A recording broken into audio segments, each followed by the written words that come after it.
La lutte. Je suis en CM2. Notre classe prépare une pièce de théâtre, en principe pour le spectacle de fin d'année. Pour la première fois, j'ai le rôle principal. Nous répétons en classe. J'ai conscience de ne pas très bien jouer, mais je tiens à ce rôle et je m'efforce de m'améliorer.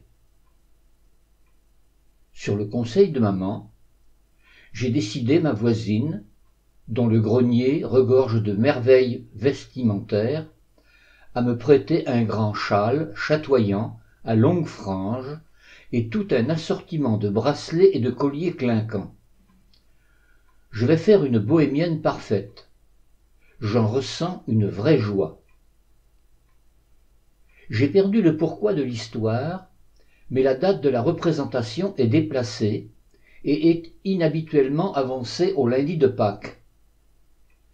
Mes parents sont très ennuyés, mais ne réussissent pas à faire modifier cette nouvelle date. Or le lundi de Pâques, pour eux, est une date sacrée en quelque sorte.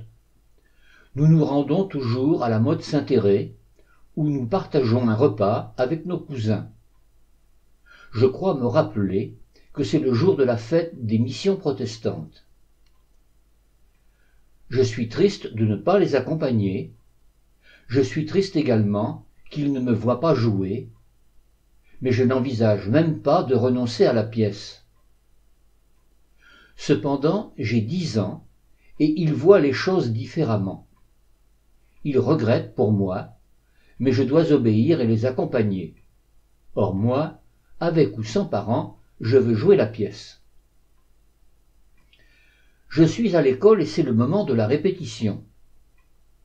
Quand la maîtresse demande de prendre place sur la scène, et moi, nous nous levons d'un même geste.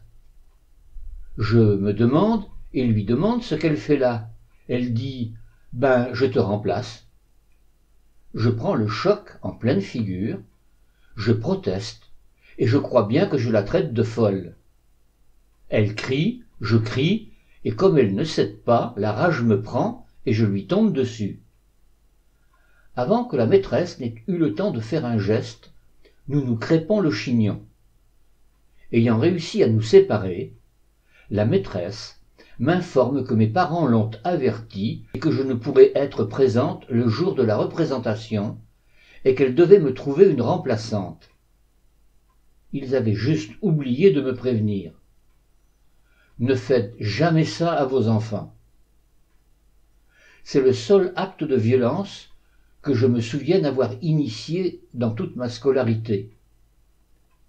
Non seulement je n'ai pas joué, mais j'ai passé un lundi de Pâques pourri, comme on dit maintenant.